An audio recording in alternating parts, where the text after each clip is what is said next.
Good morning, ladies and gentlemen, and welcome to day two of the Philippine Council of Associations and Association Executives Association 8th Edition Summit.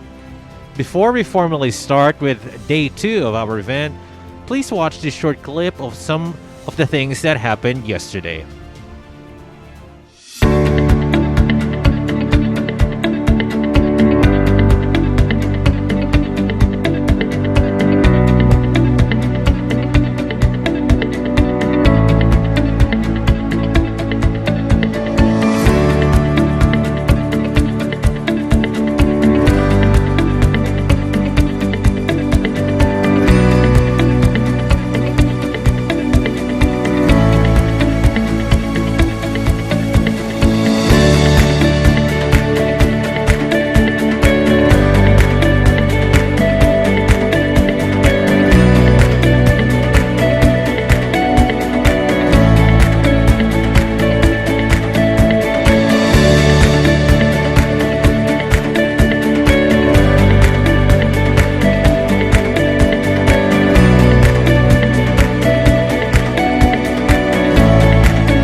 Good morning, ladies and gentlemen, and welcome to day two of the Philippine Council of Associations and Association Executives Association's 8th Edition Summit.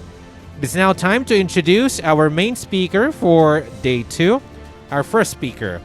So allow me to introduce Ms. Dot Miller. She is the CAE, CEO, the Solution co-founder of the National Credentialing Institute, a certified associate executive, book author, entrepreneur, and community leader, has been a fixture in the Colorado, USA business community for over a decade and serves as the mayor pro tem on the Arvada City Council.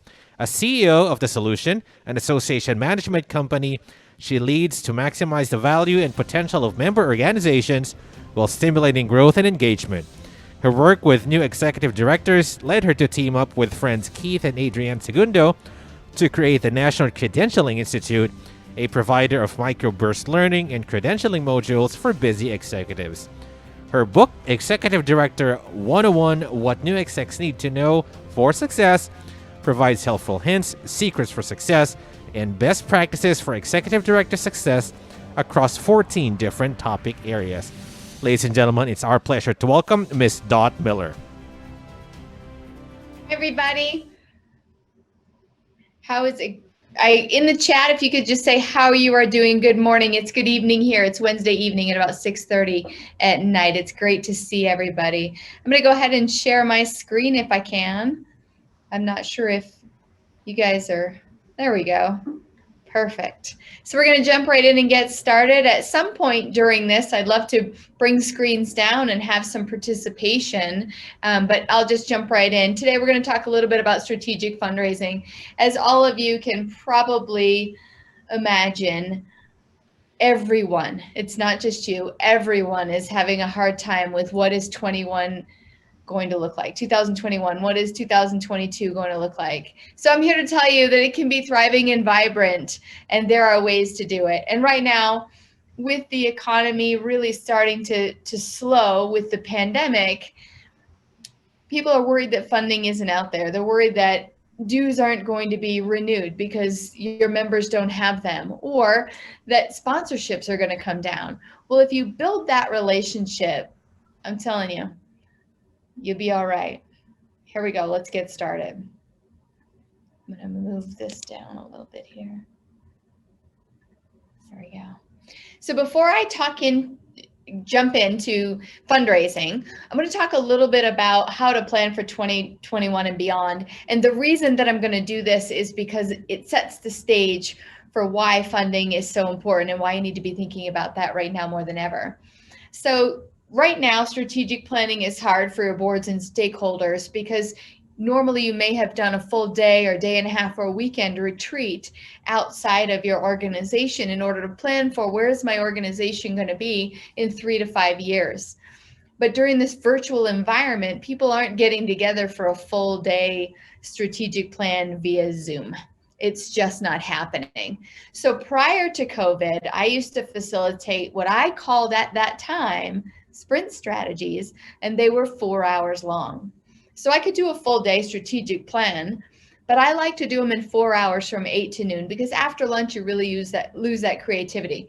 So I want to talk a little bit about sprint strategies now. And what I do is the same strategic plan, and you can do the same strategic plan process that you've been using, but in 90-minute increments. So you do all your surveying of members, your environmental scan beforehand, but then you pick from all of the data that you received, you pick your 1, 2, 3 topic areas that you want to focus on, and you do one at a time during your sprint strategies. So let's say you had 4 topic areas that you wanted to get to in your strategic plan. Pick one for those 90 minutes, and that's what you're going to really talk about. The reason that's important because as you're planning for the long term right now, because of this pandemic, what are you going to do over the next 6 to 12 months to make your strategic plan happen? And when you're thinking about your strategic plan, with every program and event that you consider, funding goes along with that. So budget formulation is key.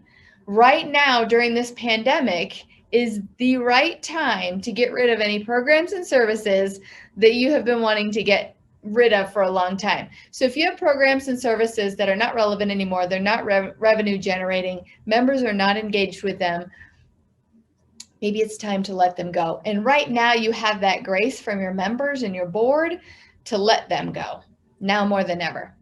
And you've got to make your budget work. So I work with a lot of associations, local, regional, state, and national associations.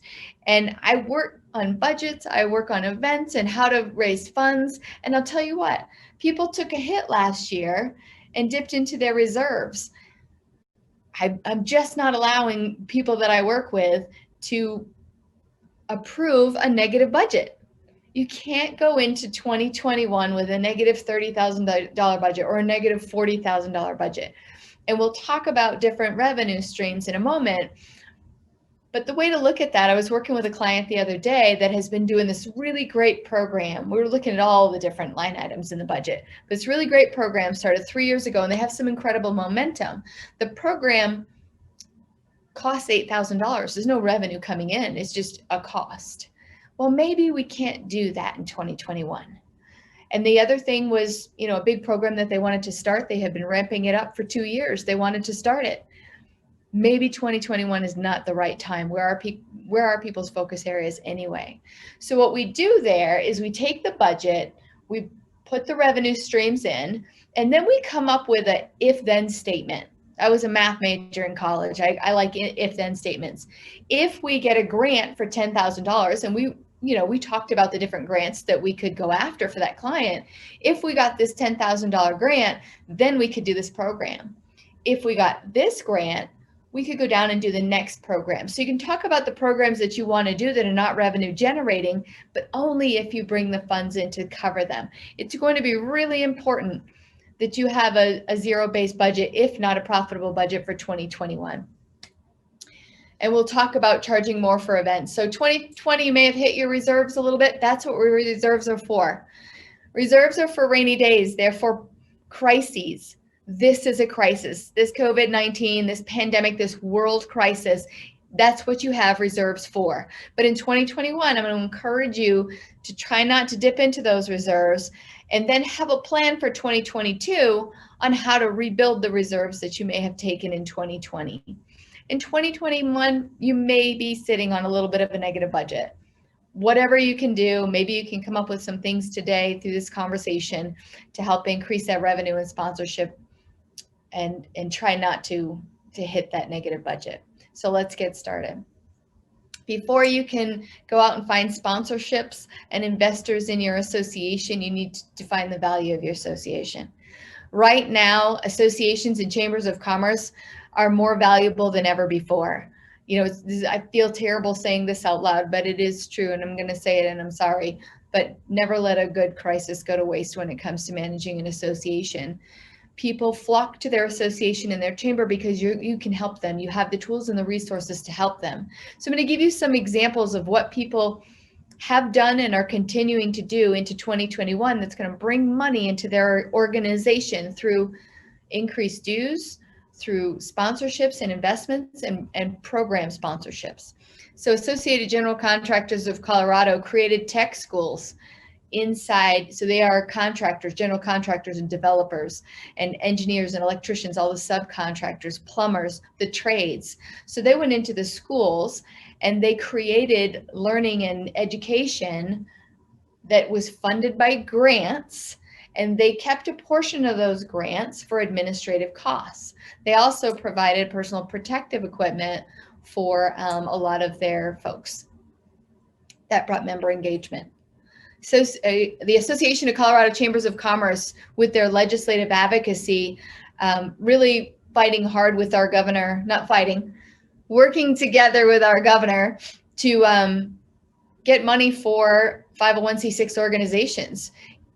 All that CARES Act funding, that went to businesses, as it should have, but 501c6 organizations were let out of that. They were left out of the funding. So we worked hard to get some state funding, which was fantastic. Also producing a new Colorado Business magazine that's really going to speak to and be timely in this online magazine about how the vaccine is coming out, how businesses are impacted, and an economic forecast for 2021.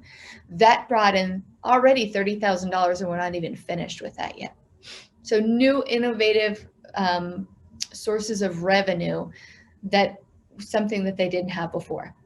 Colorado arborists and lawn care professionals worked really hard to make sure lawn care companies were essential businesses so that they did not close during the quarantine time.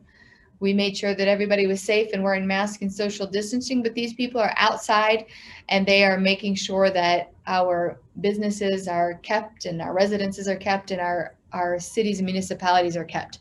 That brought the membership retention rate up 15%. Colorado Weed Management Association, the Colorado Department of Agriculture never allowed online learning, and they created that online learning and worked hard to make sure that they could get it. And with that online learning came with it sponsorships and revenue. Continuing education classes brought in more revenue for them. They always did in person, but because it was a government entity that was approving the continuing education credits, it wasn't something that they thought that they would be able to do online, and that organization worked hard to make sure that it could. One thing that I'm encouraging, and I see a lot of people paying for right now, are leadership academies and master classes. So a leadership academy, I have one of my members of my staff actually is attending a local Chamber of Commerce leadership academy, $500 a person. You can charge for things right now and people will pay for it, especially professional development. Right now, people have time. We as associations are extremely busy right now, busier than we have ever been. Turning all of our in-person events into virtual events, trying to figure out where funding is coming from. What does our dues look like? What is the value of our organization now? What are alternative revenue streams? And we're meeting more and more virtually, but our members are not. They're not as busy as they were. So now it's time for master classes and leadership academies. And then also one of our organizations, American Association of Code Enforcement, put together a management track. So they always had continuing education, but they never had leadership development. So code enforcement officers from across the country now can take these management classes to roll into a supervisory position. Oh, is somebody trying to say something or get my attention? Okay.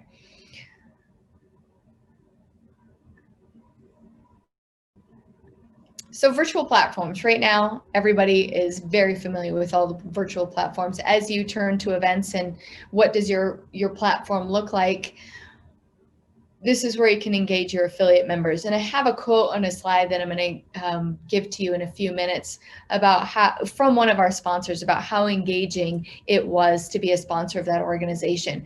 Right now, your affiliate members or your associate members, whatever you call them, they want and need to engage now more than ever. So they look to your organization to find that engagement because they can't go out and meet with their customers or potential customers. I'm receiving phone calls all the time from hoteliers that want me to do events with them. They can't come and meet with me, so they're calling me. They're calling everybody. A phone call is not going to work right now. We need to engage them in online platforms. But ask them how they want to engage. You know, do they want to introduce a speaker at an event? Do they want to sponsor a program? Maybe they want to write an article for your website or for your newsletter. These guys have content. If you're putting content out to your members that is useful, it's probably information coming from your associate members that they need. Have them write it. You don't have time right now anyway, and they're experts in their field. They can also check in with your members for you. So if you don't have an ambassador program, or if you haven't heard of an ambassador program, we use these a lot. I love to create armies of ambassador programs. Mostly affiliate and associate members that want to really engage in your organization but aren't sure how. So they'll call on your members, you give them a list, you give them a script, they'll talk to them about upcoming events, they'll talk to them about benefits that they might be interested in using, and they'll say, what can we do for you as an organization? But they're doing that from ABC Company.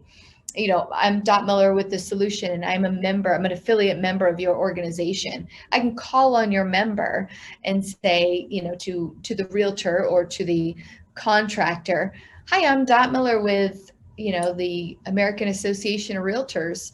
You know, love to chat with you today about your membership.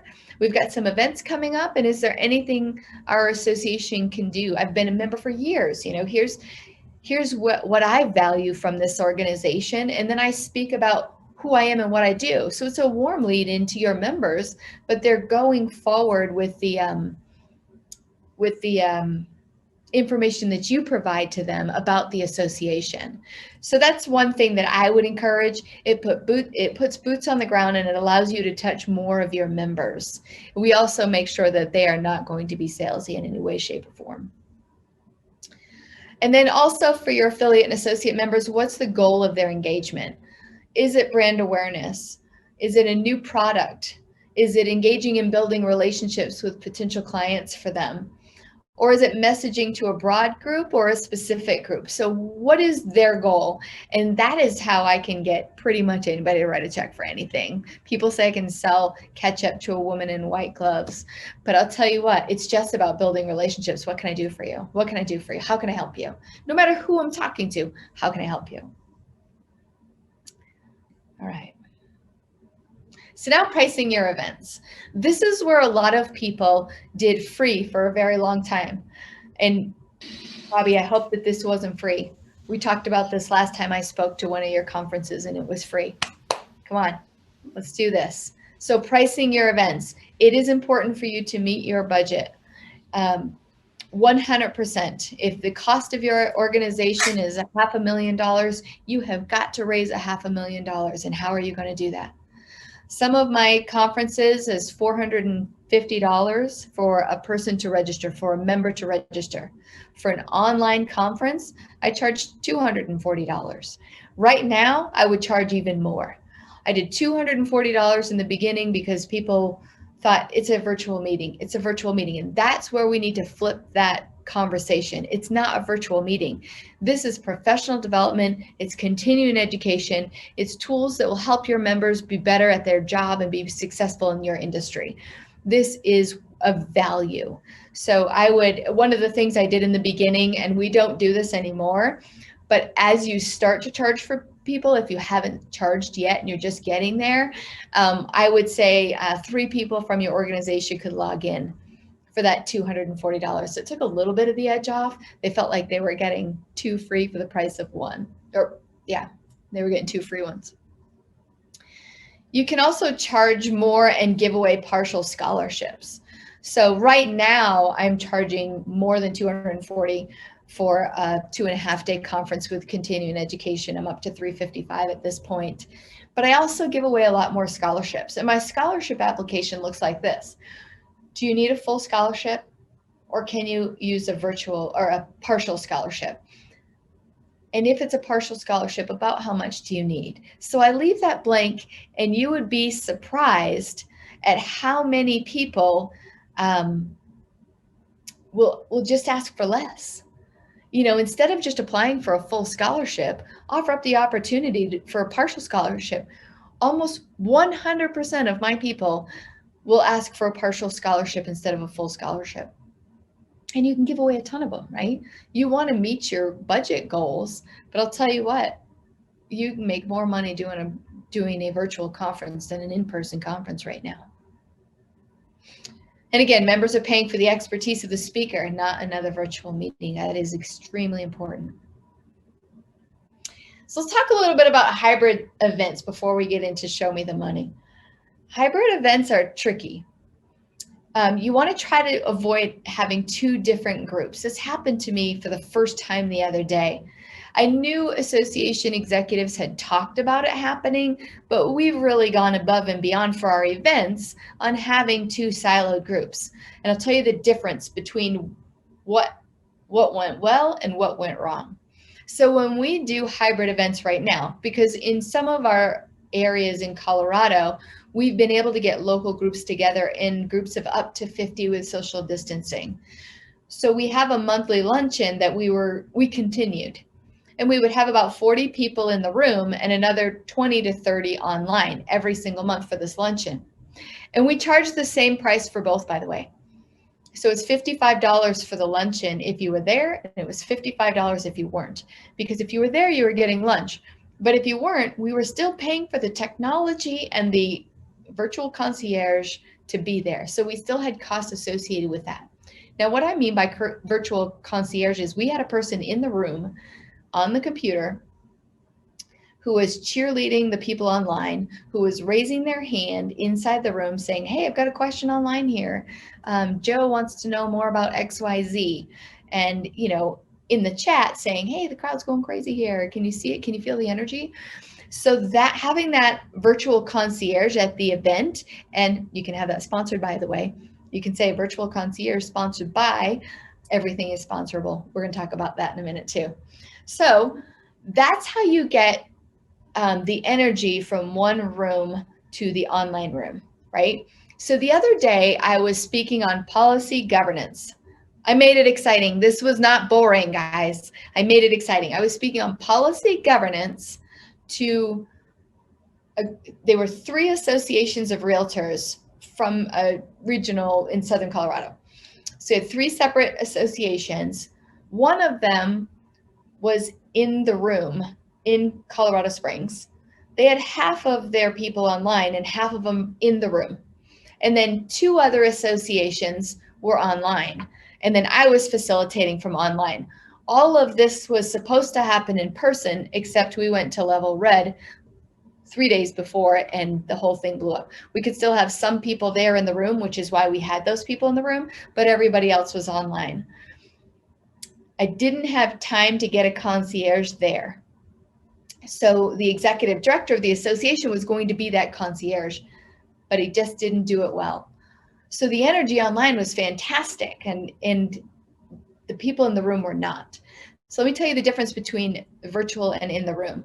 Virtual is you can multitask. I bet of the 39 people that are here, a lot of you are multitasking right now. You're checking email, you may be watching television, you know, you've got things going on. Maybe you're on Facebook or Twitter. People that are in the room aren't doing that. They're 100% focused. So their attention span is shorter. So these are the things that you need to think about with the 2 events.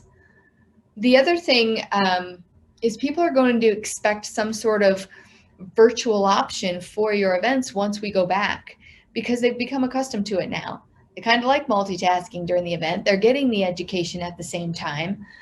They may not be able to afford to travel to an event, and COVID habits are forming. So one thing that I'm thinking about in my head is I've got contracts where I have to put at least 300 people in that room, or I'm going to have to pay attrition. So if I have a virtual option and it's cheaper, how am I going to meet my minimums at the hotel? So think about that. I'm thinking about the money piece, right? I know that this event is going to cost me $150,000 with the hotel. I have to make sure that I have 300 people in that room. So these are some things to think about. And some of the things we're thinking about right now are charging more for people that are virtual instead of less. We'll get into that in a minute too. Also record all of your events and sell them on demand later. So you can sell all of your webinars for continuing education or just for professional development. You'll put some leadership webinars out there, but also be careful of your titles. If you call them archives, that means old. People want relevant, they want new, they want things that are very much up to date. So be careful of your titles. All right, scholarships. First, we're going to talk about giving money away, and then we're going to talk about earning money. So with online events, you have more flexibility to give partial scholarships. We talked about that a minute ago. Your members can also sponsor another member's registration. So there are members of yours that are very successful right now, or a little bit successful right now. They might have the great big heart to give a registration to another member. And that's in messaging. You know, your registration form could say, you know, all of your registration, do you need a partial scholarship? And then, are you able to give a partial or a full scholarship to another member that can't afford to be here? And we can either recognize you as a friend of the association, or we can make it anonymous. Totally up to you. The other thing that some organizations are doing is a member can pay 50% of the registration in exchange for volunteer hours at your organization, whether it's writing a newsletter, writing a blog, writing an article, doing your social media, updating your website. So there are things that people can do to earn their scholarships. And it helps engage your members as well. So this is a pretty busy slide. I'm going to leave it up here for a minute. So associations and your sponsors have a very codependent relationship. Your affiliate members provide your organization with financial support, and in return, associations provide their members with positive PR and boost business. 91% of global consumers are likely to switch brands to one associated with a good cause, given comparable price. So if you have the same price and the same quality with two different brands, if people see that this brand is giving back to their community, their association, their industry, 91% of consumers are more likely to go with that brand. Give your members those numbers.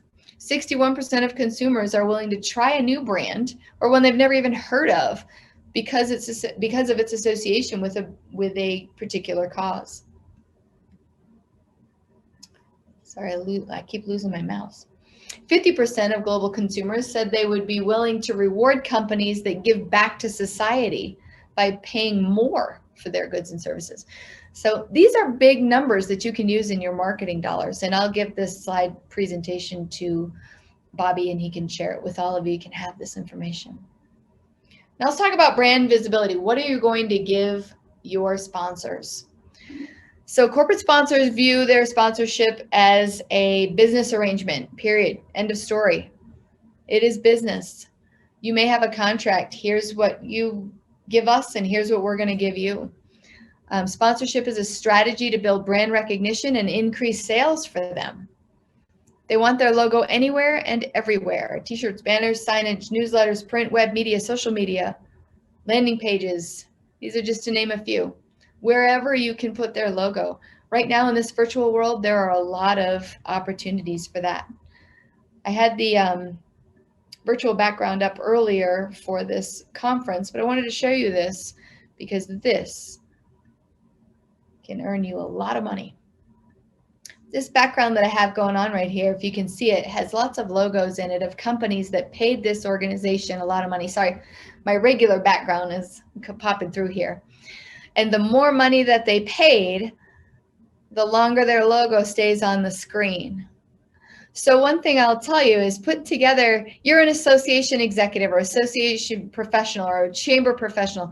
You have a million meetings, right? You have meetings with your members, industry leaders, elected officials. You have lots of meetings and get paid for those meetings. So if you put together the number of meetings that you have with committees, events, I am talking every meeting that you have, and you start to record the number of impressions that their logo will get, and then you put this on every time you and your entire staff have this on.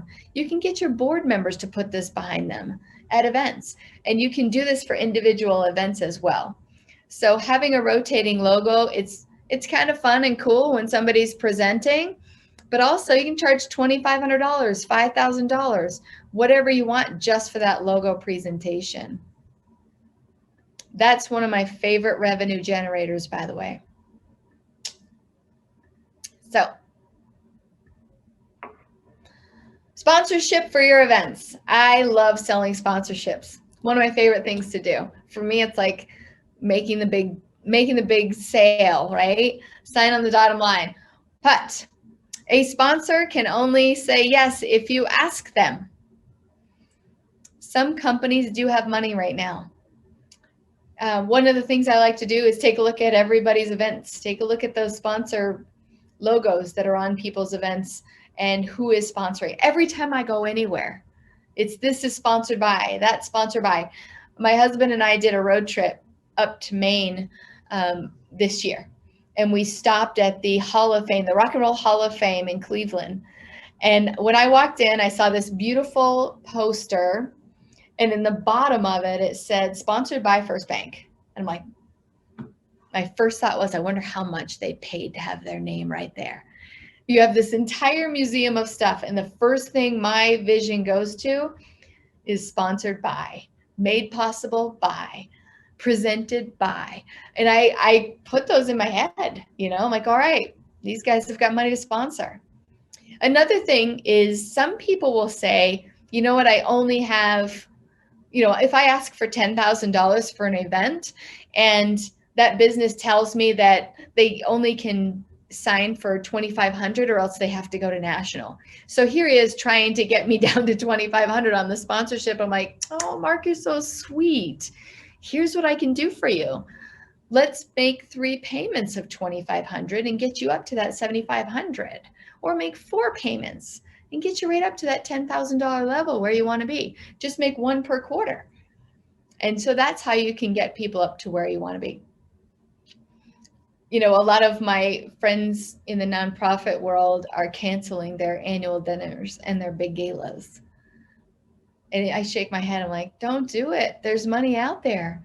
And people are still giving right now, especially right now. Hope House is a nonprofit a friend of mine runs. And it is for teen moms that have nowhere to go. And they need help raising their babies and getting into learning how to be a mom and getting into a program of whether it's a trade or college and getting their degree and getting them up into their career path. They set single teen moms on the path for success. They just raised $405,000 at their virtual annual gala. $405,000 for a virtual luncheon was their profit. So it's out there and you can do it. One of my clients is the American Association of Code Enforcement. You heard me talk about them earlier. They have these events that profit $30,000 in person. We just had their conference where they would have done $30,000 and we grossed $64,000. We profited $64,000 on that event. It was more than double what we would have done in person because you don't have the costs associated with an in-person event. So sponsorship for your events. I like to grab that whole list of your members, and normally I would go and visit people. I made it a point to go and visit people every single day, at least 1, sometimes 2, but I'm picking up and I'm calling 5 people a day. See if you can get them on a Zoom call. People are pretty zoomed out, but picking up the phone and calling people is really important. If you're going to email, don't mass email, do individualized emails asking about their kids, if you know their kids, asking about their holiday, asking about whatever it is. How are you doing during this pandemic? Is there anything I can do for you? Here's what I've got coming up. Here's a great opportunity for you right now. I know that you're probably struggling and you want to get in front of members right now, potential clients. I can help you do that. Here's how. Let's have a conversation about it. I got a great idea for you. And then it makes it sound like it's just for them. And you say the same thing over and over to all of your potential sponsors. And include what problem you're going to solve for them. So when you just pick up the phone, you're not asking, hey, can you sponsor my event for $5,000? Your first conversation is, how's business right now? I was talking to a magazine editor of mine the other day. She's doing a magazine for a client. How's business? What can I do for you? Is there something I can help you with? I've got connections. I'm a connected person. What can I do? She tells me what she can do. I'm all over it. I'm making 3 or 4 introductions for her. And then I know that I've got a friend there. And that you may not ask for money in the very first call. If you know that it's a big fish, you may just call to see how things are going. Find the pain points, figure out how to solve for them, make the call again and talk to them about, I've got it. Here's what you said you needed. I can solve that problem for you. And oh, by the way, here's what it's going to cost you. Are you sending holiday messages? One of the things that I like to do with all of my organization is give the gift of membership this holiday season.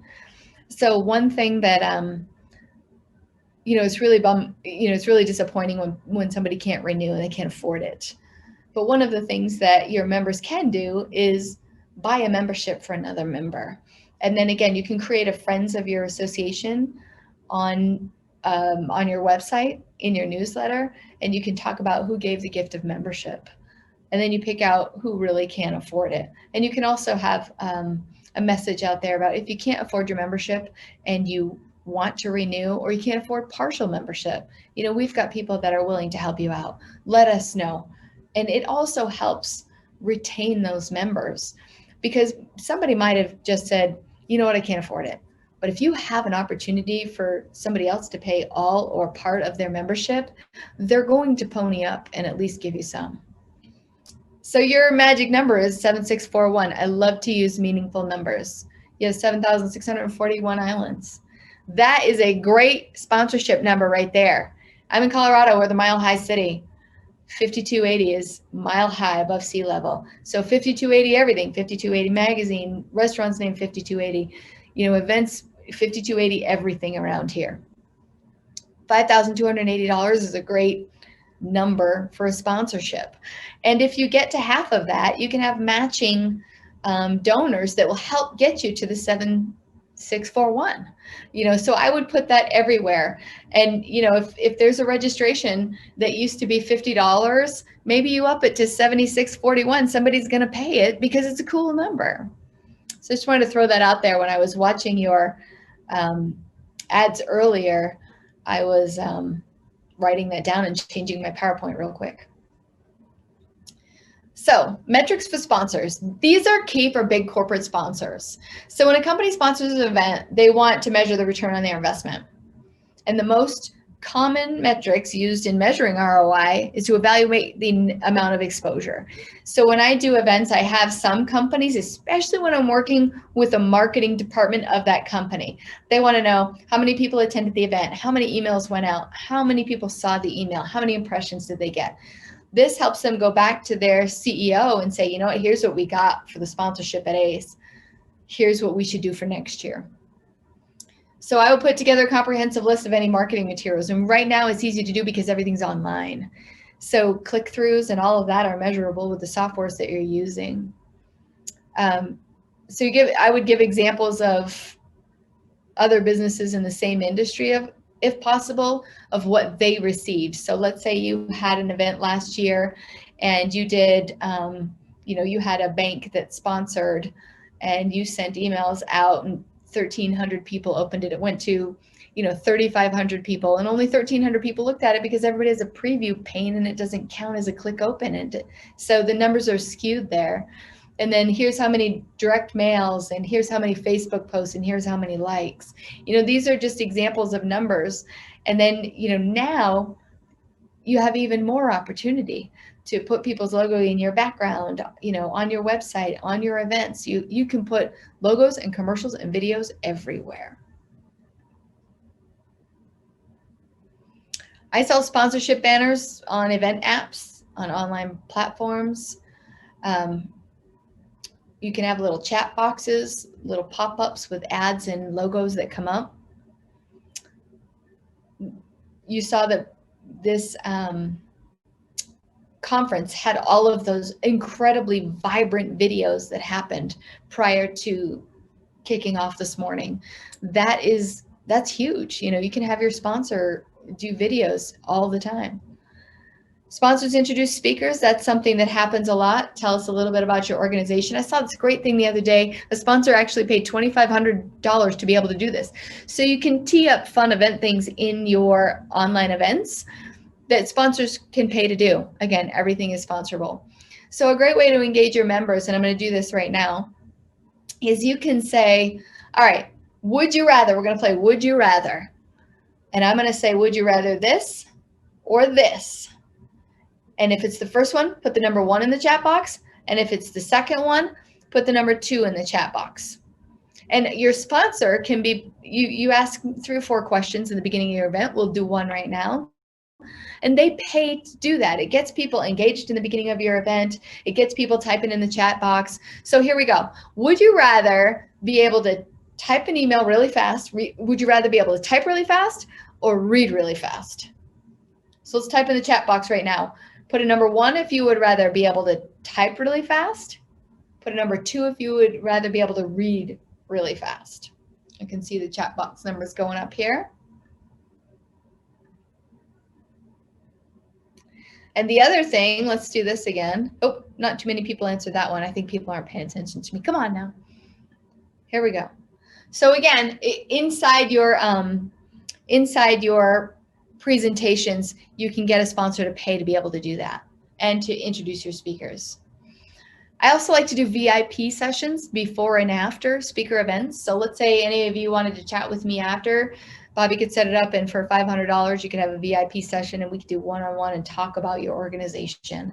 And, we could talk about your strategic plan, we can talk about your budget, but have this VIP session, and people would pay a lot of money for that.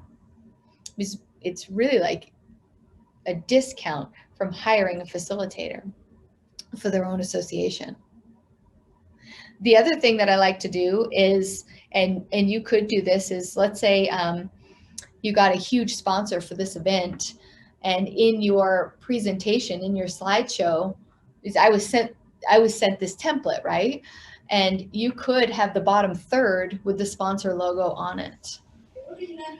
You could also have branded breakouts, billboards, and chats in your online presentation. The other fun thing that I like to do inside of a conference format like this is schedule a lot of breakout sessions. It really allows people to build relationships inside of your organization.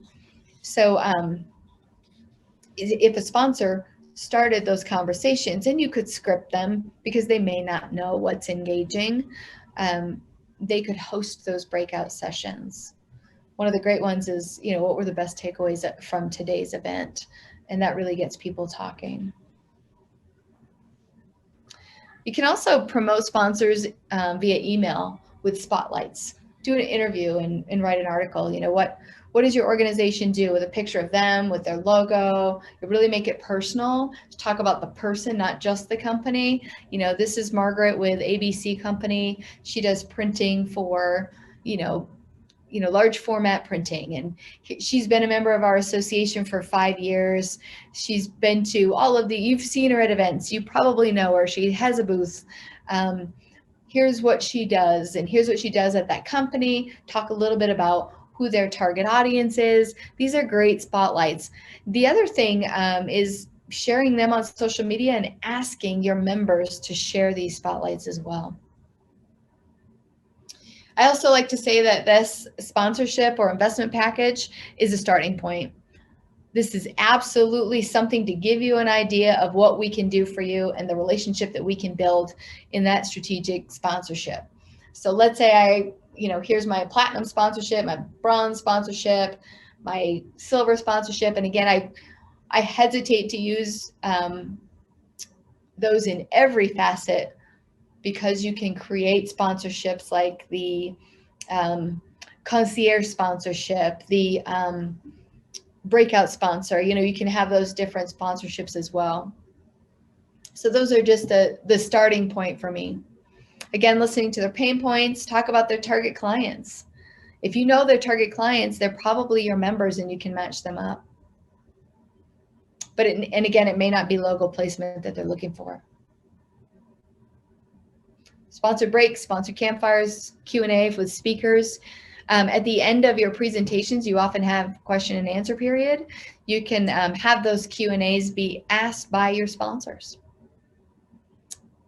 Sponsor promo items can be mailed to attendees before or after a conference. We did a great event recently with 400 people, and the sponsor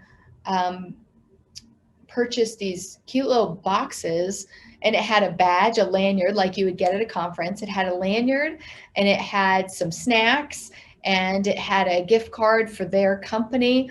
It was a really cool event packet that they got. And it had a recipe too, because one of the things that we did was we had a cooking class at lunchtime. Everybody got a lunch break, but we had a chef come in and do a cooking class, and they got the recipe so they could buy the things in advance so that they could make it. And then you can also do that with cocktail hours. This is a fun thing people are doing right now. Send out the ingredients for the special drink that they're going to make ahead of time, and then a mixologist comes into this really fun and funny event where they're teaching everybody how to make this drink, and then everybody has a fun happy hour. You can also sponsor home workouts, yoga, and cooking classes. You can have a trainer come in and do a workout in the morning for anybody that wants it, or you send the workout ahead of time saying, hey, you know what, if you're going to sit in front of a Zoom call all day, maybe you want to work out in the morning. Here's a beginner, intermediate, and advanced workout session from a trainer sponsored by, XYZ company. All right, this is huge, but I think it's really important. And for those of you that are listening, I'm going to read it because you may be multitasking. So I had a sponsor I convinced to pay a lot of money at a virtual conference. This is somebody that sponsors every virtual conference in the industry because they're a big player. They hated virtual conferences. They think they got nothing out of it. And I'm like, would you please trust me? I do conferences a little bit different. Just trust me, write the check. You know what? If you're not happy at the end, I will give you half your money back. I'm not even kidding you. I will write you a check for half your money back. I tell you, I'm a salesman. So this is the email I received from her following the event. I just must let you and your entire team know what a great job you all did on this 2020 ACE virtual conference. I have attended several virtual conferences during this crazy COVID time we are all in, and I want you to know your conference has been great. The participation level, engagement from everyone, the enthusiasm from speakers and attendees have been so enjoyable, and it's been done without a glitch. No freezing of screens or interruptions has made learning a key component. After all, that is why everyone is attending. The way you've structured this conference was well thought out, from the classes to vendor participation, which is important to us. And I feel I and my organization will gain greatly from this. We would all like to be in person, but that is not reality currently. I feel I was able to express myself and organization as if I was actually at my booth. And I was able to see the speakers this year. Every in-person conference, I'm stuck at my booth the entire time. Again, wonderful job to you and your team, and we look forward to next year's conference, either in person or virtual. So I've got a sponsor for life there. I made sure I knew their pain points ahead of time, and I went out of my way because I knew that we did events better than a lot of virtual events. And I was confident enough to say, you know what, you give me $10,000, and if you're not happy, I will give you $5,000 back immediately following the conference. So it was a win-win. There are ways to do this, guys. All right, I got a question in this question box. What can be an alternative to networking online when we meet virtually? All right, so this is really important, okay? I have state and national clients that have said this to me. So right now, I don't know if we're in Zoom webinar or Zoom meeting, but right now you can just see me and you can't see everybody else. So one of the things I encourage is the ability, I take away the panelist attendee version, and I have people engage as if they were in an actual event. So, and then during breakout sessions, I have a lot of time for breakout sessions. I'm talking 20 minutes between every program. And in those 20 minutes, there's nothing on the screen. It's everybody's videos, and I encourage everybody's videos. So one of the things that we have found during this national conference, when you go to a national conference with hundreds and hundreds, maybe thousands of people, you go once a year and you look forward, your members look forward to seeing everybody that they haven't seen in a year since the last conference, or maybe they only see them once a quarter. But you see the same people over and over again because those are your friends and you build that relationship, but you don't always branch out. So having that 20 minutes, I thought when I started this out back in April and May, I thought that during the breaks, people would need to get away from their computer. I gave them 20 minutes because I'm like, get up and go use the restroom, go answer your email, get away from your computer, don't look at your screen. What I found is that nearly half of the attendees stayed in front of their computer, put their video up, and I would do some fun things like, in order to be on this break, you have to have your video. I don't care if you have a bad hair day, or if you're in your pajamas, or if your cat is walking across your computer. In order to be in this breakout session, you have to, or in order to be in this break session, this break between classes, you have to have your video on, or we're going to remove you. And I'll tell you what, people put their video on, and everything I hear is, I met people I never would have met if I had been in person. I'm actually face to face with people. I've met more people during this virtual conference than I have at any in-person conference I've been going for years. And that's really the feedback that we have gotten. I also open up a conference 1 hour ahead of time. Here's what this allows me to do. It allows me to have my sponsors on there, FaceTime with people. It allows me behind the scenes to work out any technical issues that I might be having, because there are sometimes glitches. But in the meantime, people are talking. They're having their coffee. They're joking about, being in this virtual world. They're talking about how much they hate quarantine. They're talking about, when are we getting a vaccine? They're talking about things they need to say out loud to their peers. And so it's really been great to do that. So coming back to sponsors, and if you do have questions, please put them in the Q&A.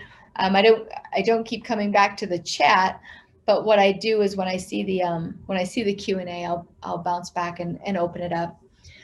So the point of getting these sponsors and these investors in your events and your programs is to listen and really care about what they have to say. I can't tell you how often I go to lunch with people that, or pre-COVID, but I go to lunch with people that I just go twice a year because I know that they've been a sponsor for a long time, and I just want to go to lunch with them to keep that relationship. I'm not going to ask them for money or anything about the association when I go to lunch. It's, how's Janelle and the kids? Is Amy get engaged yet? Come on, what's that boy waiting for? How come he hasn't asked her? I want to know all about them personally. And then when it comes time to ask for money, even if they have a limited budget, I've got that relationship. If those dollars are going anywhere, they're coming to me.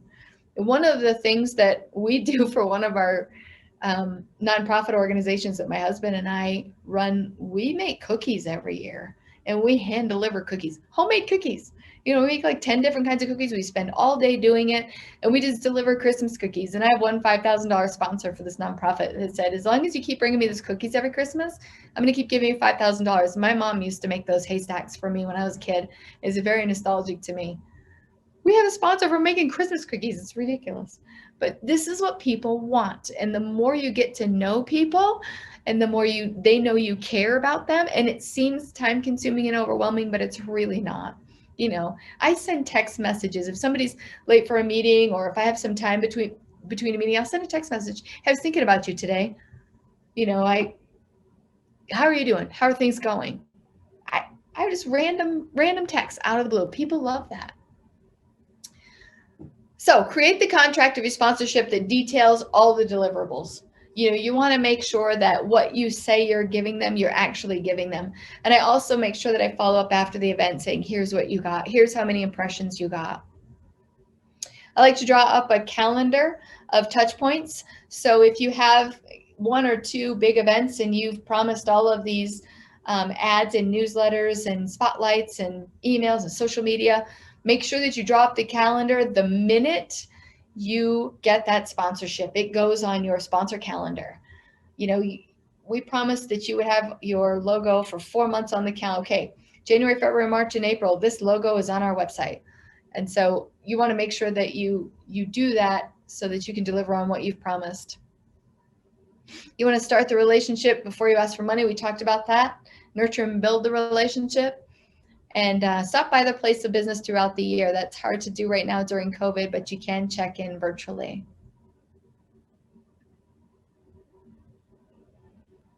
I also like to say thank you as often as I can. Thank everybody for everything, anytime, anywhere. You can send a welcome packet with promotional items in it. We already talked about the blogs. You can thank them on your website. Thank them in videos. I love to do cute little videos. There's so many online options right now that are free for you.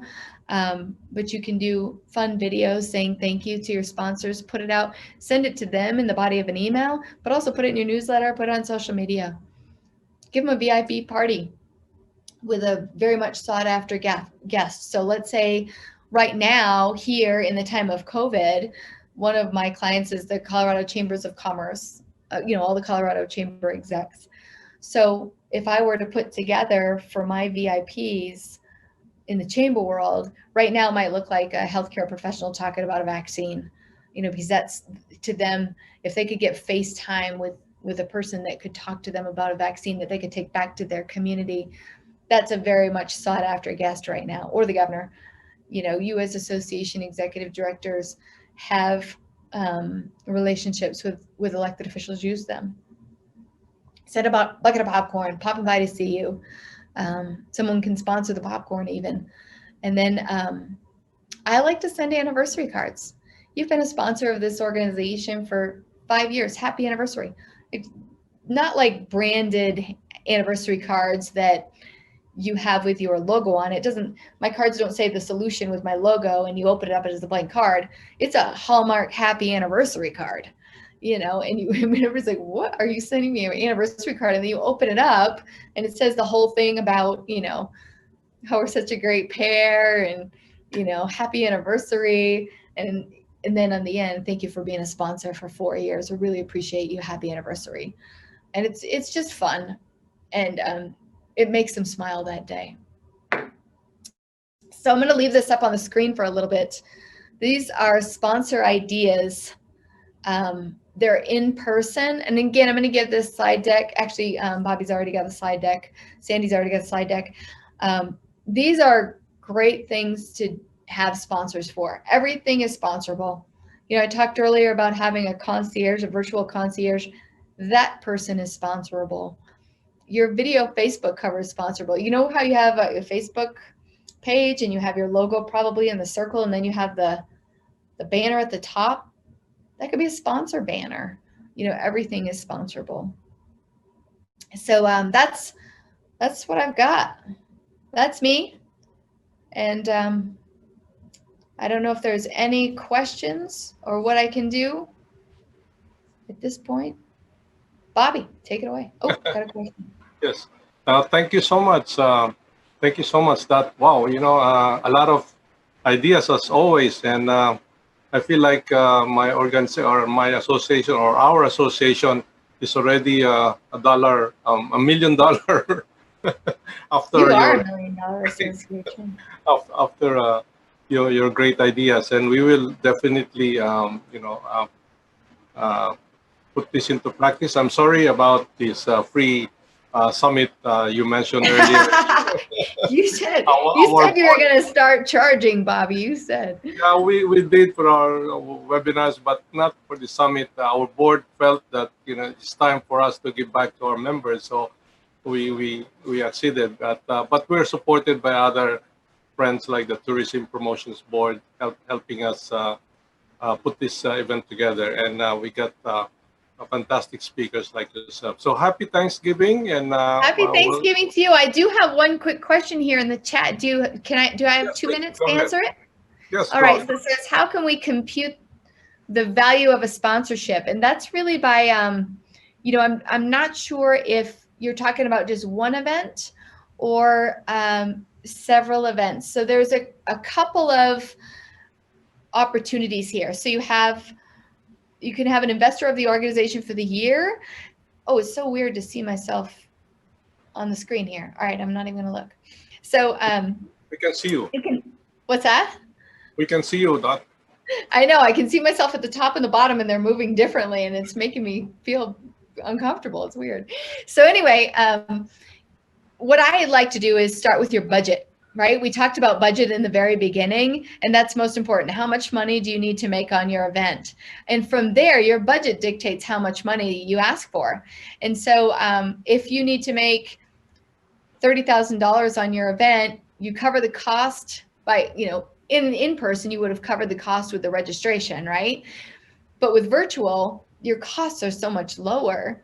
So now your sponsorship is helping you pay back that reserves that you took in 2020. Maybe you took a hit from a hotel.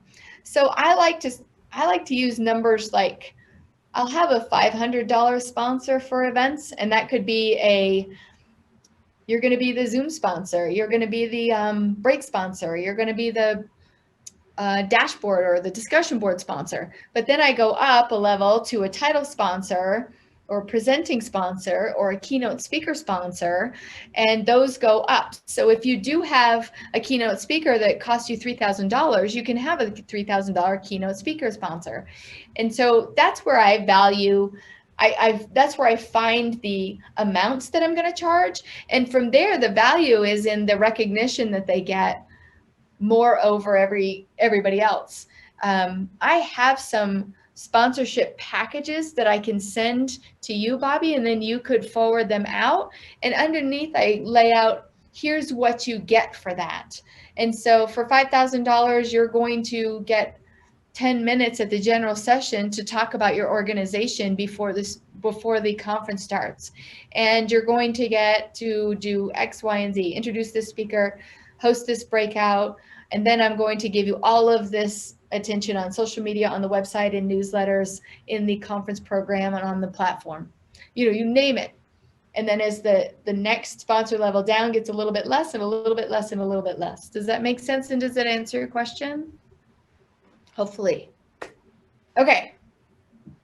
Okay, so there are some questions, but we'll forward that to you, Dot. And again, thank you for taking time. I know it's Thanksgiving dinner is coming up. So thank you so much on behalf of the Board of Trustees and the Secretariat of PCA. We really appreciate your coming over, and we still owe you something. One of us, daughters of our staff, is going to hand sketch your photo, your picture, and we'll send it to you later. Oh my goodness, that would be fantastic! I'm telling you, once the borders open, I'm coming down there. I'm coming to see you. Yes, take your. We'll do an in-person presentation, and then we'll go have cocktails on the beach. Pilot husband over and fly your own plane here. Yes, we'll be there. So we fly free, so we'll be there. Thank you, everybody. I hope you have the greatest day, and you learn a lot from this conference. Take care. Yeah, thank you. Happy Thanksgiving again. Thanks. Take care. Bye-bye. Thank you very much, Ms. Miller, and also to Mr. Peralta. At this juncture, ladies and gentlemen, it is our pleasure to introduce our next speaker. Our next speaker is the Chief Executive Officer of the Australasian Society of Association Executives, or AuSAE. Ms. Toni Brearley is the Chief Executive Officer, once again, of the Australian Society of Association Executives, the peak professional association representing Australian and New Zealand Association Executives. She has over 14 years' experience in the not-for-profit sector, having held senior positions in sector peak bodies and community service organizations. She has particular expertise in stakeholder engagement, marketing and communications, and policy development. With previous commercial experience in sales and business development, coupled with a passion for people, She has developed a unique understanding of both the challenges and rewards of the not-for-profit sector. Ladies and gentlemen, it is our pleasure to welcome you to the speech of Miss Toni Brearley. Please give her your full attention. Thank you.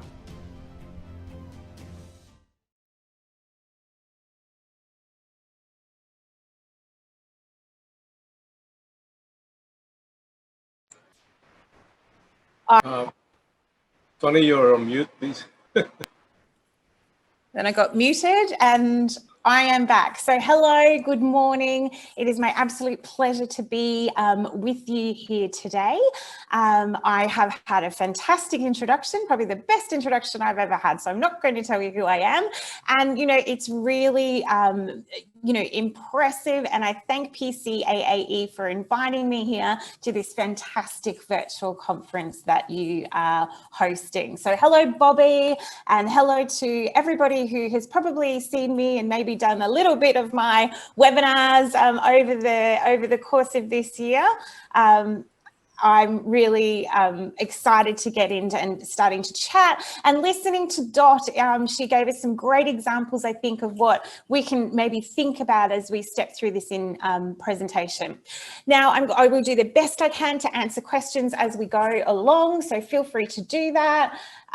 Really interested just to say hi to you all and let me know that you're there. I do want to be as interactive as I can, because as we know that what we really do miss in this virtual world is seeing our friends face to face. So, don't forget to pop into the chat and make sure that you let your friends know that we're here. Now, do I have a slide presentation there that we can get underway? Yes, there it is. So what I'm going to talk to you about today is building a member-centric organisation. What that means is, and this will be the overview of what we are going to talk about. First of all, we're going to talk about what does that mean. Talking about the concepts of member experience. Talking a little bit about, I guess, what we've all seen that has changed in the way that we deliver our services and how we access our members in, the last 12 months, and certainly maybe what, be for a little bit longer. Talking about the member journey. So when we're thinking about our members' experience, when they interact with us, what are some of, I guess, the key touch points along the way that, members and interact with the organisation and the brand of the organisation? Few little tips, and this is where I really, if we were in person, I'd make you do some work, so at least do some thinking around, taking you on an example of how you can start to map some of these member journeys, and then just finishing on with some words or some thoughts to take away. So we're going to try and get all of that done in about 45 minutes, because I want plenty of time for you to ask questions and interact. So let's get underway. Next slide, please. So when we talk about member experience, what are we talking about? Well, really, what we are talking about, we are drawing down from the concepts of what might be more familiar is customer experience. So customer experience is, I guess, the interaction, and this is the formal presentation, but it's the perception that customers have of an organisation that is formed based on all the interactions across all the touch point, people and technology over time. Well, what does that mean? I guess there's certain goods and services and brands in our lives that we feel drawn to. We feel like every time we visit their business, that we interact with their service, where we potentially see them on Facebook or on social media, we feel that we are connected to that brand. We feel that that is a brand that we want to support. And in fact, our purchasing decisions when it comes to that brand are not always about what the price is, but more about our loyalty to that brand and building that loyalty. I want you all to kind of think about for a little minute about what are those services and brands that are dear to you, that you know that you love to maybe shop, or a website that you might like to visit. Or, you know, I really hope that one of those brands that you love interacting with is PCAAE, and, you know, the experience that you get when you interact with those brands. So that's what we're talking about when we're talking about customer experience, or in our case as membership organisations, membership experience.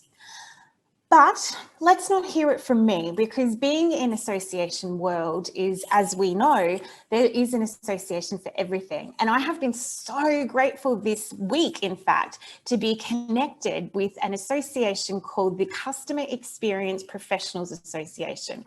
They're based in the USA. They are a global network of customer experience professionals. And I've got a short video here to explain to you, in their words, from their profession, what customer experience is to them.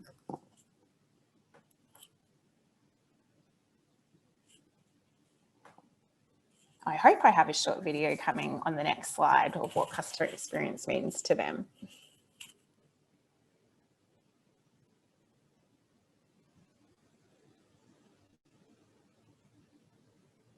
Hello?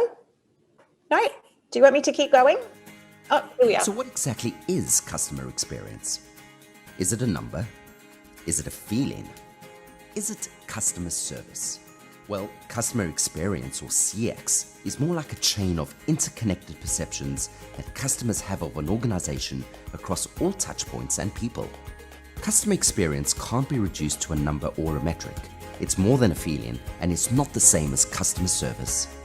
It's the disciplined practice of analyzing and anticipating customer needs in a holistic way, and intentionally designing differentiating experiences that deliver on brand promises. We make promises to our customers through our brand, and organizations that keep their promises to their customers, well, they're thriving. And good CX represents a promise kept. CX practitioners are the skilled professionals who work within their organizations to prioritize and champion customer-centric improvements.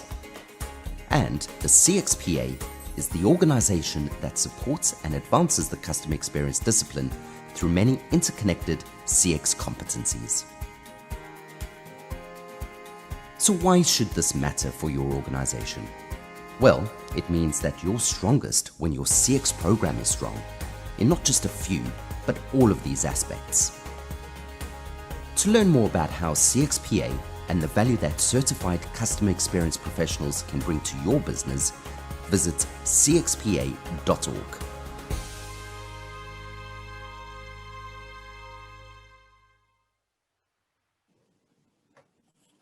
So that's great. So that's a bit of an overview of what customer experience, or CXPA, has, how they have defined what customer experience is.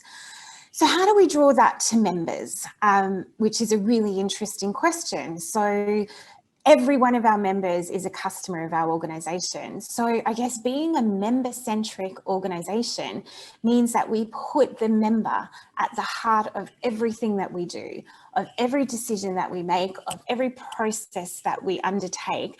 We really should be looking at it through our members' eyes. But what I would like to say to you is here that I think associations have been in the business of customer experience forever. We are very much a communities that are built around common causes and common goals, and we have inherently have within us to have our customers or our members at the heart of what we do. So this concept to us isn't new. It's very much a part of who we are and the DNA of our organisations. But what we probably do get tripped up along the way is that maybe sometimes we don't often stop and think about what are the experience that our members are actually having, and how can we make that better. So that's kind of where we're going to go from here on in. I might just stop and pause for a moment, and if anybody's got any questions or comments, please pop them in the box. Otherwise, I will keep talking, and we're going to talk about, I guess, some of the things that potentially have changed in the last 12 months. If there's no questions, I'm going to keep going. If I could have the next slide, please, that would be great. So I guess the world changed significantly in February this year. And the interaction that all of us have had with the products and services that we've purchased, obviously experiencing lockdown and working from home has been something unprecedented. But the other thing that has happened is it's something that's happened to every single one of us across the globe at the same time. And that's probably quite significant, is because we all went into a really similar experience. So what we did have to change, obviously, was the way that we interacted with one another, with our members, goodness, even, you know, through education. And that has been through digital channels. So whether it be a digital conference like what we're experiencing today, whether it was doing online shopping for even essential services, as I said, online schooling, and here in Australia, we've had a move to telehealth. So being able to access our doctors through a Zoom consultation rather than being able to travel face to face, because that's what we had to do. But what that has done, I believe, is change the expectations of many people that will be able to continue. So one of the big conversations here in Australia at the moment is the return to work. Whilst everybody, and it was the norm that everybody came to the office every day to work, now that we've all not been, we've experienced that we've been able to work from home, the conversation is shifting. So not everybody wants to come back to the office. There's many advantages of not doing that. But my point is these expectations have changed probably forever. So in the same way, our members' expectations of what they can access and how they access that from us has also changed forever. So I want you to have just to consider what of those services that you may have in the past delivered in a face-to-face manner. I mean, the most obvious are our events and education. What of those have you had to move online? And do you think the expectation for members is going to continue to be online? When we talk online, are we talking about a computer? Are we talking about our mobile phones? You know, there's many different ways that we can access things. Are we talking about, you know, being able to connect with you through many, many channels? And I feel that since we have had the COVID crisis, is that we have had to expand those channels to make sure that we're touching all of our members, no matter where they are. And again, you know, what I'm talking about when I talk about just-in-time services, we also have been used to being, because things have been digital, being able to access those services when it's convenient to you, not convenient to the organisation. So for example, our webinars, it might be convenient to watch them in time, but for you, it might be convenient to watch them after you put children to bed at night. So being able to make that choice to do things in your time has been, whilst that was shifting prior to COVID, it certainly is, I believe, going to endure post-COVID. The other thing that has changed, I believe, is also the value of associations have never been more important. Now, we all know that, but I believe that we have been through a period in time where members and non-members and governments and other stakeholders have engaged with associations. They have understood the value of not only membership, but the value that associations bring to the entire community and economy. And I think that that's something that as association leaders, you need to really remember and be able to use this visibility that many associations have had to indeed, I guess, propel your organisation forward. Next slide, please. So what remains the same? The reasons that members join remains the same. Members join your organisation. I know members join my organisation primarily to network and become among a community of peers. That has not changed. You also have the same channels that people hear about you. So word of mouth, email, social media, through Facebook. They are the same ways in which members hear about you. So you have to, whilst the way that people have accessed things, the reasons and the channels are the same. And people's need to connect and feel connected to a tribe.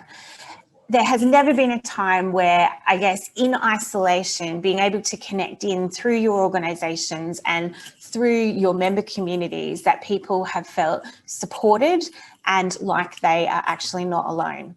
So this happened in different ways when we were able to meet face to face, and we hope that we will be able to do that again.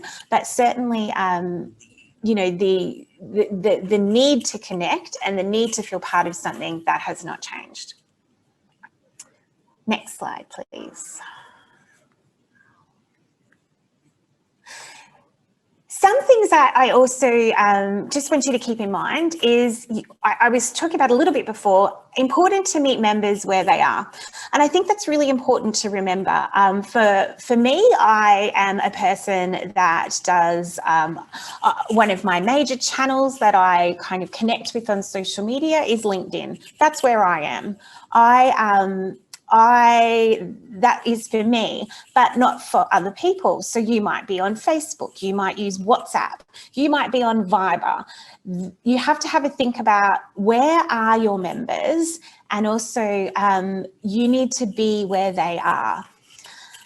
The right information needs to go to the right audience at the right time. I know that that can be difficult, particularly when we're trying to get really important information out quickly. But as crisis kind of, I guess, lifts a little bit and we start looking at, you know, being more deliberate in our service delivery, I do think that we need to try really hard to, for want of a better word, personalize the information to the right audience. Make them feel like that communication is just for them.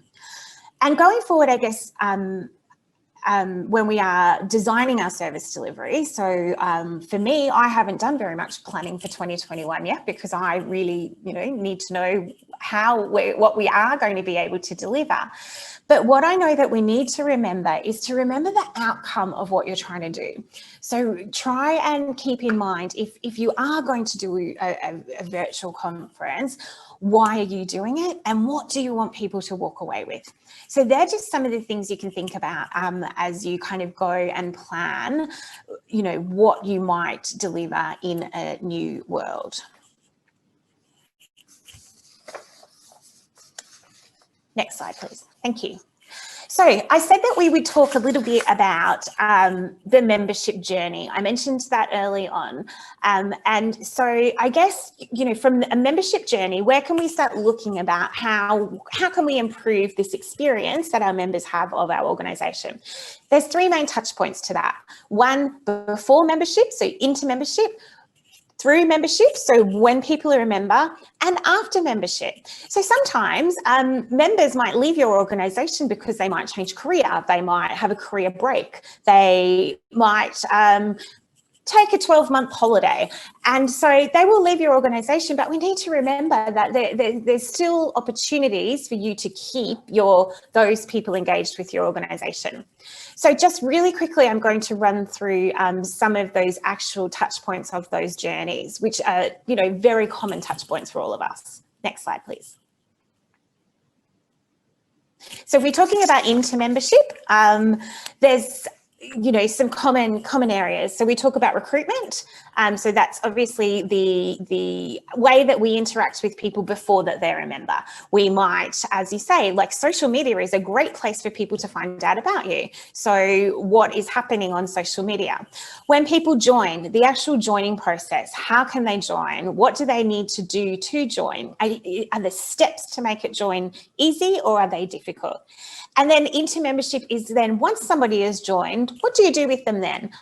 Do we make phone calls? Do they feel like that they have actually joined a community, or have they just paid their money and that we've forgotten about them? When we talk about through membership and once we have got them in, they're onboarding. So there's various touch points in the through membership in which we have interaction with our members, and this is probably the place that we interact with the most, whilst they are a member. So they're through engagement. We're on the next slide. Through engagement, through volunteering, and what I mean by that is getting on committees, looking at your board members or your council members. What are the ways that through events? So what are the events that you're running, and whether they be online or in person? What are the other interactions that they have? If somebody calls your line, who answers it? How easy is it for that staff member to be able to help that person? And of course, the number one area that makes all of us association managers nervous is the renewals. So every year, what is the renewal journey? How is it easy? Do we make it easy for people? Is it a good experience?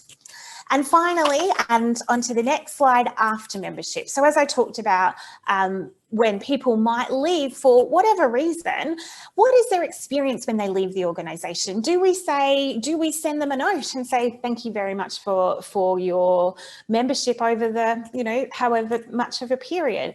Do we continue to engage with them via email, via, whatever communication channels that you use, for the potential that they might come back again, or just to make sure that that experience that you're creating isn't left behind, because they might refer you to somebody else and a new member, and then we start the journey again. So I just want you to stop. We're going to stop and take a breath and have a think about all of those touch points in your organisation. When we think about member journeys, we can cut them many ways. We could look at as I said, specifically the individual touch points, but we could also just follow a member as they navigate your organisation. So how they found out about you, when did they join? When they joined, how was that process? What did we do? How do they interact with you on your social media or your website? Do they join any of your chat groups that you might have set up on, as I said, WhatsApp or through Viber? So have just a little bit of think of your organisations and all of the touch points for your organisations. Now, you're saying to me that this is really overwhelming. I have no idea how we would even begin to do that. This is a process, and it's a process. It's not the only process, but for me, I think that this is a really interesting way to start. I also want to say at this point too, just get started. Even thinking about improving your member experience is a great start in itself. So we don't have to change the whole organization, and we don't have to change the world. But what it is when you start thinking, how is my member experiencing this service, experiencing this project, experiencing how they, what they feel when they interact with our organization. If you even just start thinking that way, that is already a start. So that's the one thing I also want to say. But this is a process that you can do with almost any of one of those touch points that I talked about before. And it's a simple process. So we choose an activity or an action that we want members to take or potential members to take. Not quite yet, please. If we can go back a little bit. Thank you. Then we're going to talk about all the different ways that that people might be able to interact with that process. So again, it's all the different channels about how people might hear from you, how people might see you, where they might interact with other members. Then we think about, well, what can some of those pain points be when we do that? And how are we feeling? And then what are the ideas and opportunities for improvement? So let's just step through that very, very quickly-ish. So I'm going to give you a little bit of a few ideas about how you can actually start this process in your organisation. Next slide now, please. Thank you. So we talk about an action or an activity. So some of those actions or activities that you might like to start with are really common actions or activities across all associations. So I've already mentioned how to join, but how does somebody register for an event? Have you thought about how that works? What if they want to purchase something off your website? That could be something that you might have a look at. Renewing their membership, and how easy do you make it for people to volunteer? So there's some of those pain points those things that you might think about. Next slide. When I talk about what are the touch points, I know I've said that 1,000 times, but what are the interactions that people have with your organisation? So if we've chosen a process, now we have to think about all the different ways that people can interact with us. And how do all of those interact with each other too? So, you know, again, commonly it could be through the website, it could be responding to an email, you could see something on social media, you could make a phone call or receive a phone call, or again, it could be in person. So when we're thinking about a process, then we need to think about all the different ways that people might be able to undertake that process.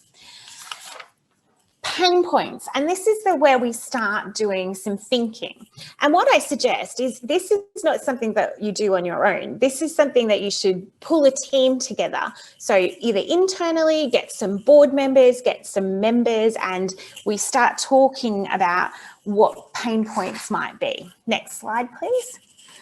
So some of the pain points that we talked about, which could be very, very common in your organisation, and certainly common in mine, is that I was on the website and I was trying to join and it says, please call anytime, but when I called, the office was closed.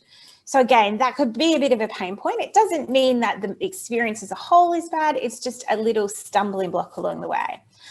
Another common one with some organisations is that they tried to, you know, they see a great event and there's one of the benefits is a member discount. So I jumped online to join to get the member discount, but then they told me it would be 30 days before my membership was approved, so I couldn't get the discount. Going through membership applications, and then I got to the end and I put all this information in, and then at the end of the day, you didn't take my credit card. And then maybe I saw something on Facebook and it was amazing and I really wanted to find out more, but when I went to look at it, I couldn't work out how I couldn't easily get from there to there. So I just went back and kept scrolling and looking at cat videos. So there's some of, I guess, some examples I could, I give you around what some of those things are. And then, of course, those little stumbling blocks then add to what we would call sentiments or emotions. So how do people feel? How do people feel when they hit those stumbling blocks? They could feel frustrated, they could feel disappointed. And in some case, it could stop me from joining or kind of stop you from proceeding with whatever action or process that was. But the great thing about doing this process is that it provides opportunities for improvements. And that is why we do it. because when we can identify where we might have barriers, we can fix them. It's that simple. So some of the things that we could, and you could talk about, and I'm just using some of those examples here. You could allow preliminary membership, or you might change the way that you add, you might even hold a membership category. You might consider using new technology. So you could use a chatbot to answer inquiries at any time. You could use a website pop-up, a call to action, so that people don't have to search too far on your website to find things that they're looking for. And, this is, again, they're just ideas just to give you some examples. You could use social media retargeting. So if people have been on your Facebook page, but they leave it, you can actually, there's ways that you can get people to come back. And we all know that. We've all been searching for something, holiday to Singapore, and then all of a sudden, that keeps popping up on your Facebook page. So there's ways that you can make that happen. What I also loved, though, which I heard just before, is Dot talking before about some of the other really, personal things that she has done. So when we talk about, she talked about sending thank you cards, sending, text messages. So they're the things that, they don't have to be big things. They are actually they can be really quite, what you might say a small thing, which could make an enormous difference to the way that a member interacts with you. So what I want to do now, and this might be fun and it might not be fun, so let's see how it goes. I want us collectively to try and maybe work through this process with a particular idea or problem. So if we could go back to that process slide, please. I can't tell you the number right now, but yeah, that one. So let's work through a little problem together. This might work and it might not, but I need you all to be paying attention. So is there a particular process? Is there a particular action? Is there something that in your organisation you wish that maybe you could do better, or you would like to know how to do better? So you can pop it in the chat or the Q&A, either one.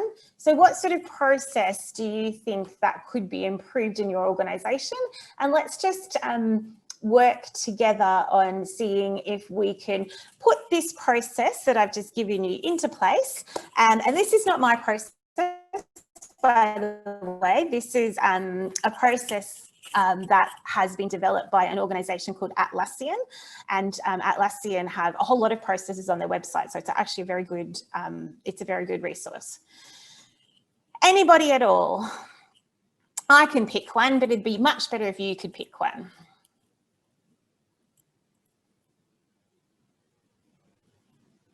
A renewal process online. Thank you, Evelyn. Okay, so let's get underway. So we've taken our action of a renewal online, which, yes, is the thing that makes us all nervous. So I think that's an awesome one to choose. So if we talk very quickly, renewals online. So what are the different ways that you contact your members to renew? Do you email them? Probably.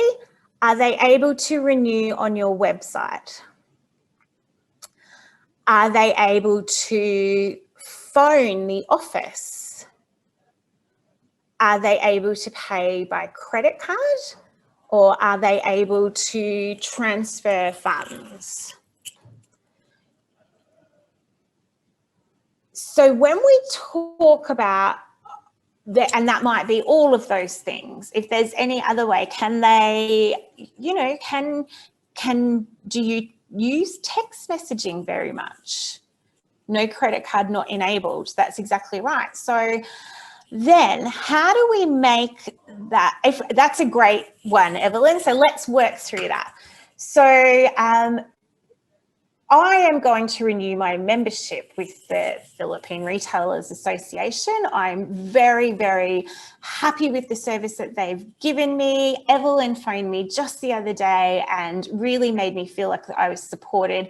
I received my renewal notice via email, and I've gone to get online. It's 8 o'clock at night, but you know, I've been really busy lately because of everything that's happened.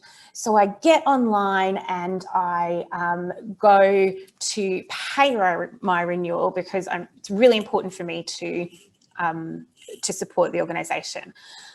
Then after going through the process, making that decision, sitting down late at night, I go to pay my renewal. Oh my goodness, I can't pay by credit card. So what's my pain point there? What do you think a member might, might feel? Well, that's the pain point. So when we go, so what do you think a member might feel in that situation? I would feel disappointed. Exactly. So what might happen is that you would postpone the renewal. So I was ready to go and I couldn't do what I needed to do. So I had to postpone the renewal. And you know what, then I put it down and I went on to doing more social media work on my business because, it's really hard at the moment. And actually it's taken me quite some time to get back to it. And unfortunately, the team had to phone me 3 months later. So what might be then some ways working in your system? So you might not have credit card facilities, and that's okay. But what we need to make sure is that our customer experience is lining up with our expectation. So are we able to create an email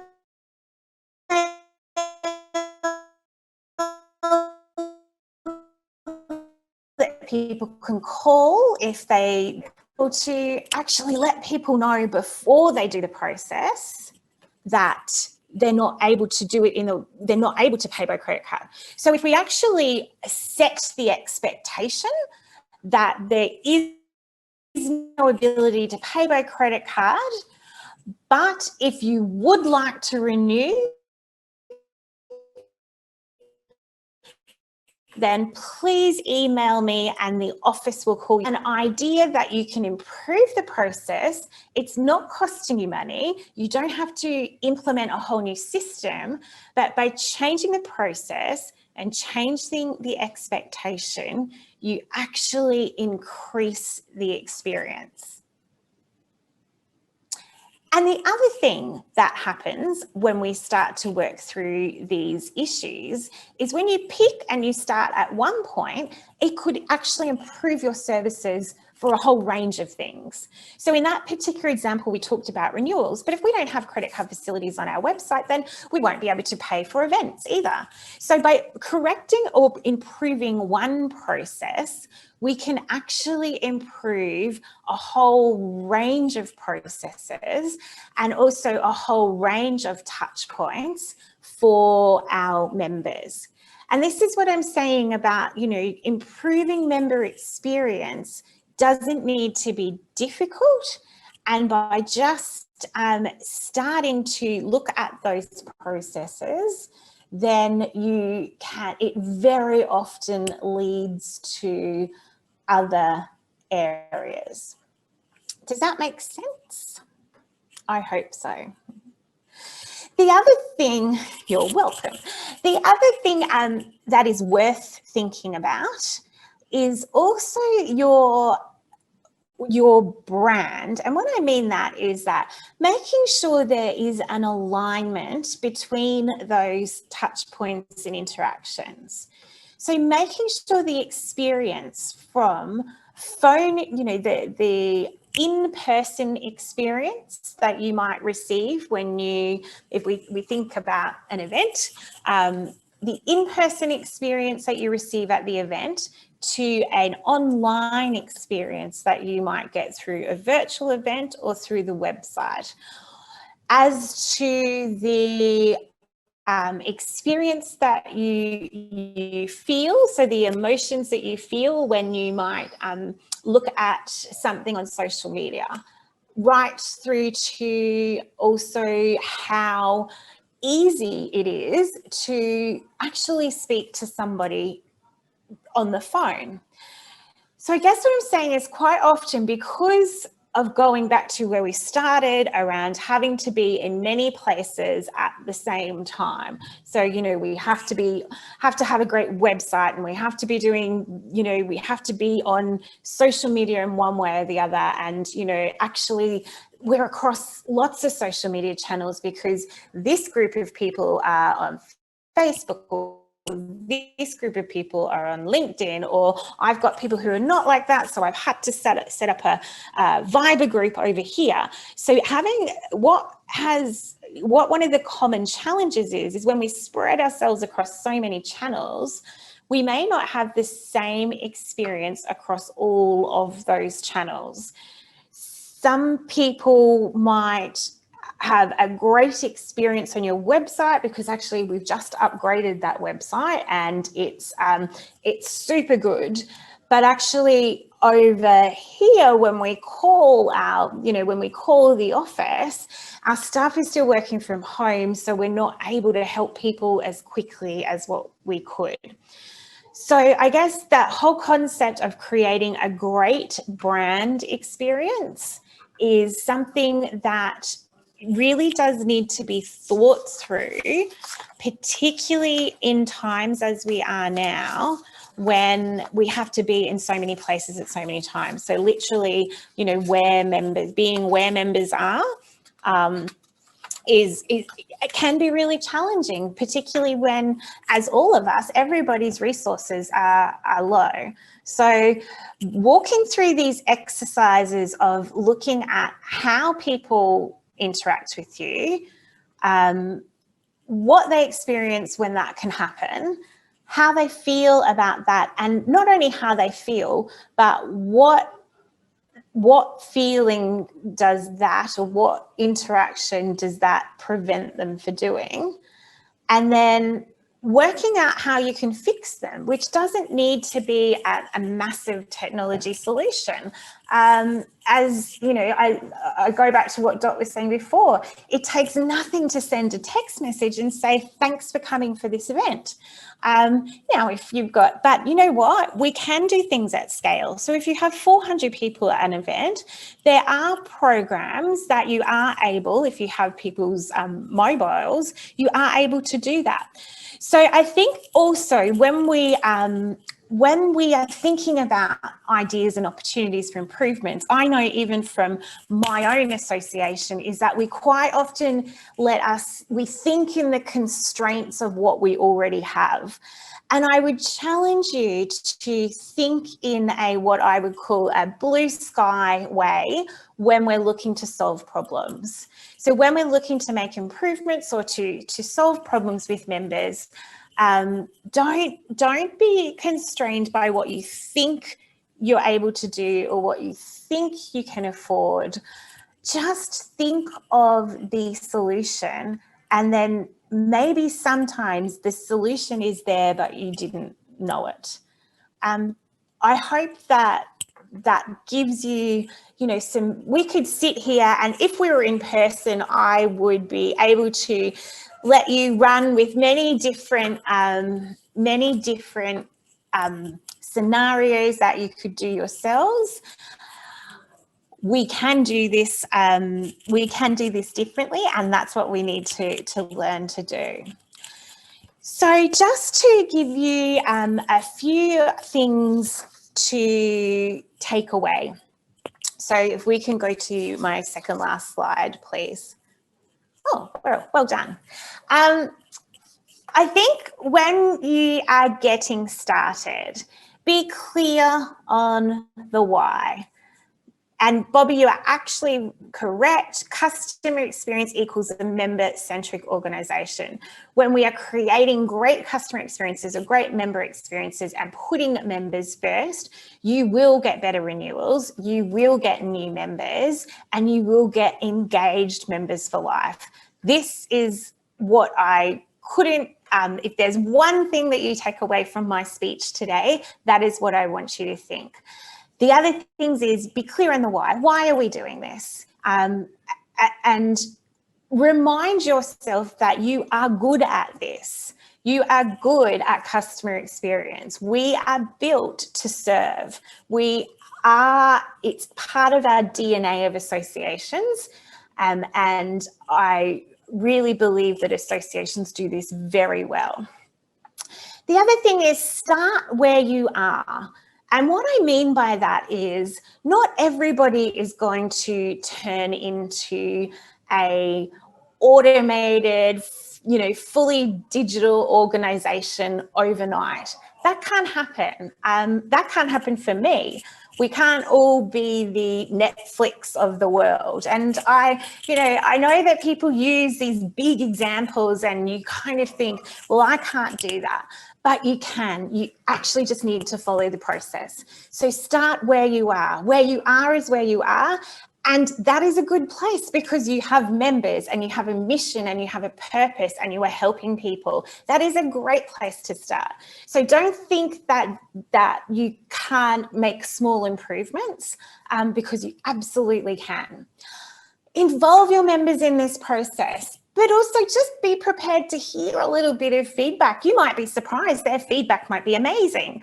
But your members are the people that are driving this. We are member-based organisations. They are the ones that are going to pay their renewals at the end of the day. So involve them in the process, hear their experience, take their feedback. I think when you embed feedback as a culture in your organisation, good or bad, you really start to, quite naturally follow these processes of improvement, which in itself is it's a member experience to be able to feed into the organisation your feedback and to actually see the organisation really take that on board and try and change the way that they do things. That's an amazing sticky point to be able to do that for your members. And again, start small. So think evolution, not revolution. You're not going to try and change the whole organisation overnight. You're not going to turn into Uber overnight. But you can, as I was, gave you a very small example before, sometimes changing one small process can actually have quite the domino effect into changing other processes as you go down the line. So you just need to start somewhere, start small, pick a single project and move on from there. It is absolutely the best way to approach this. And the other thing I would say is also remember that membership experience is everybody's job. So and I think that's what I've been trying to say, all of those touch points that everybody is responsible for collectively, and if we go back to the definition right at the start, collectively over time build a member's experience. So every time they visit the website, every time they speak to you or one of your colleagues, every time they meet a representative of your association at an event, every time they see you post something on social media, every time that anybody does that, it's actually building and layering to that person's experience.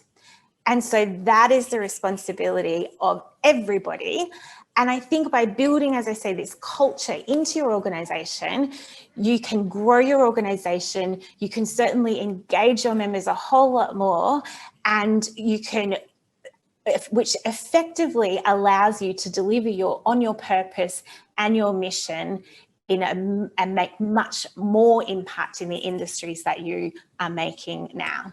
I also want to say thank you to each and every association executive out there that has had a tremendously challenging year. You should be proud, stand proud, stand tall. I am so passionate about this sector, and I'm so passionate that, on a global basis, we can all come together and truly make a difference in every day, in every sector, all over the world. So thank you very much for having me. I'm very happy to answer any more questions. but I realize that you're all off to lunch, so I can understand that maybe you want me to get going as well. Thank you so much, Toni. As always, very inspiring and insightful, ideas and practical tips that you're giving us. For those who are in attendance, I met Toni, I guess, 12 dozen times during this pandemic. I attended all their webinars, and we jointly speak in many other occasions, and now here we are again. And Toni was here actually in Subic during our Association Summit 6, I believe, a couple of years ago. So thank you so much, Toni, for your inspiring talk. And on behalf of the Board of Trustees and Secretariat of PCAE, really appreciate your helping us. And AuSAE, the Australasian Society of Association Executive, has really been supportive of what we're doing here in PCAE, and I really appreciate that from from the bottom of my heart, but I guess from also everyone here. So as always, I still owe you a nice certificate and a enhanced sketch drawing of your picture from one of our staff's daughters, and we'll send it to you shortly. So thank you so much. And now it's already afternoon in Brisbane, right? So It is, yes, absolutely. It's definitely my lunchtime now. thank you so much, and we hope to see you again soon. Take care, Toni. Thank you. Thank you, everyone. It was great to have you. Great to have you online.